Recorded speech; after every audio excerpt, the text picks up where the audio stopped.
are so focused on our search for truth, we fail to consider how few actually want us to find it. But it is always there, whether we see it or not, whether we choose to or not. The truth doesn't care about our needs or wants. It doesn't care about our governments, our ideologies, our religions. It will lie in wait for all time.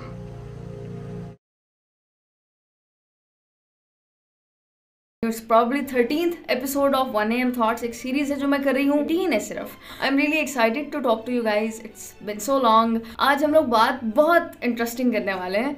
मैं बहुत time period से audio book सुन रही हूँ. मैंने कोई भी hard copy में book नहीं पढ़ी. लास्ट बुक जो मैंने पढ़ी थी वो थी सेपियंस बाय युval Noah Harari. He is one of my favourite authors. बहुत थोड़ा लिंक है. व्हाट? ऑडियो बुक ज़्यादा फिजिबल है मेरे लिए. और मैं ये बता दूँ, 4-4 घंटे मैं ऑडियो बुक सुन सकती हूँ, पॉडकास्ट सुन सकती हूँ, science and technology and politics and everything. ये एक अलग सुपर पावर चल रही है. Recently I need something different, something new to listen to. और मैंने सोचा यार ये एक बुक है फ्रेडरिक नीचे की, बहुत मशहूर है, बहुत ज़्यादा मशहूर है, तो उसको सुनते हैं. Friedrich Nietzsche is a German philosopher. He is one of my favourite philosophers, all time favourite philosophers, and he is one of the greatest philosophers ever lived on this planet. Like तुमको मुझसे ज़्यादा पता होगा. तो वो उसकी एक book है, दस स्पोक द ज़राथुस्ट्रा. को मुझे सुनना था. मैं सोचा ठीक है उसको सुनते हैं. तो अभी आप कोई भी बुक स्टार्ट करते हो तो आपको उसका नो हाउ होना चाहिए. Who is Zarathustra? हम ये फाइंड आउट करने वाले हैं. और तुमको मैं ये बता रही हूँ कि मेरी जर्नी क्या थी. इस किताब को मुझको रीड करना था, उधर से कहाँ मैं पहुँची. Just keep up with me. तो मैंने ज़राथुस्ट्रा का सर्च किया. Zarathustra basically is a prophet of Zoroastrians, जिसको हम उर्दू में कहते हैं पारसी मजहब. तो ज़ोरास्ट्रियंस कहते हैं हम पारसियों को, और इनका जो प्रॉफिट था उसको कहते हैं ज़राथुस्ट्रा और ज़ोरास्टर. तो अब मैं पारसी मज़हब में इंटरेस्टेड हो गई हूँ. मुझे था यार देखते हैं, क्योंकि हमारा भी मज़हब है, हिंदुइज़्म भी है, क्रिश्चियनिटी भी है, तो अब पारसी भी मज़हब होता है. तो हमको था यार पारसी मज़हब का थोड़ा पढ़ लेते हैं, क्योंकि अंदर एक क्यूरियोसिटी तो है.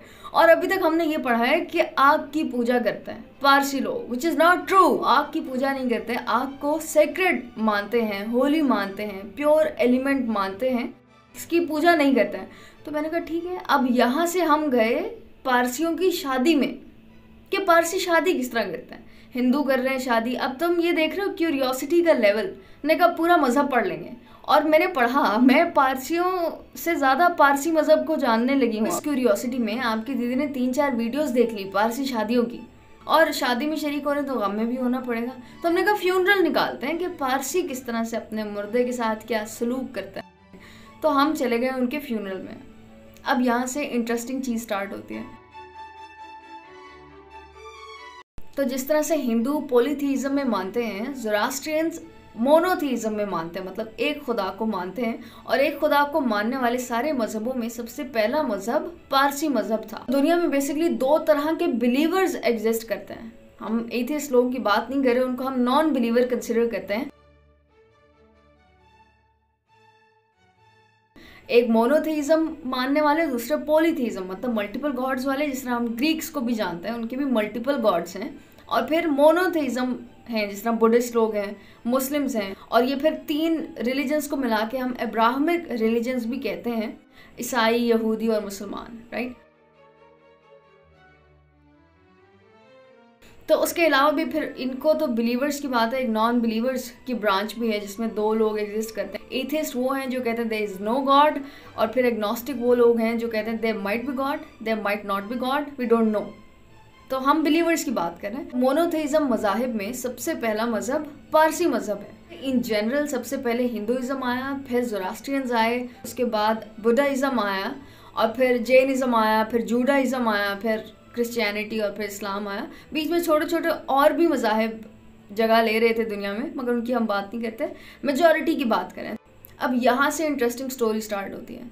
बेसिकली पारसी अपने मुर्दे के साथ ये करते हैं कि उसको लेके जाके, इनका एक टूम ऑफ साइलेंस कहते हैं उसको, एक किला होता है, उसकी छत पे लेके जाके छोड़ देते हैं उसकी डेड बॉडी को. वल्चर्स के हवाले कर देते हैं. वो परिंदे आते हैं, जानवर आते हैं, उसको खा जाते हैं. ये उनका फ्यूनरल होता है. ये basically this is what they do with their deads. तो हमने नहीं देखा हुआ टूम ऑफ साइलेंस, ना हमने सुना हुआ, क्योंकि ज़ोरास्ट्रियंस एक्सटिंक्ट हैं, दुनिया में बहुत कम है। उसकी ये वजह है कि वो कभी भी अपने मज़हब में कन्वर्ट नहीं होने देते, इंक्लूजन नहीं है। आप you can't convert to Parsi मज़हब।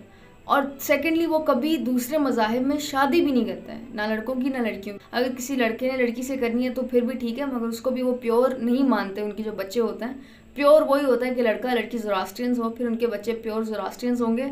लड़की अगर बाहर चली जाए वो तो फिर ज़ोरास्ट्रियन रही नहीं है, उसके तो बच्चों को वो ज़ोरास्ट्रियंस नहीं मानते। तो इस वजह से ज़ोरास्ट्रियंस दुनिया में बहुत कम रह गए हैं।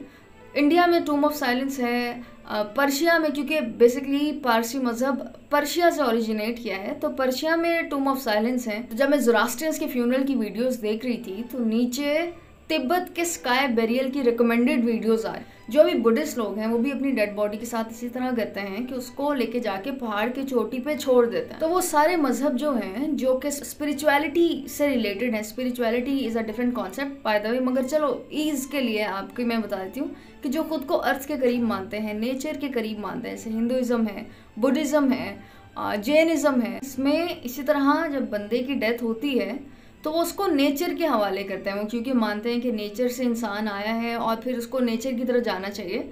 तो वो या तो स्काई बेरियल करते हैं, टूम ऑफ साइलेंस उनका एक होता है जहाँ पे वो अपने मुर्दे को छोड़ के आते हैं, हिंदू अपना जला देते हैं।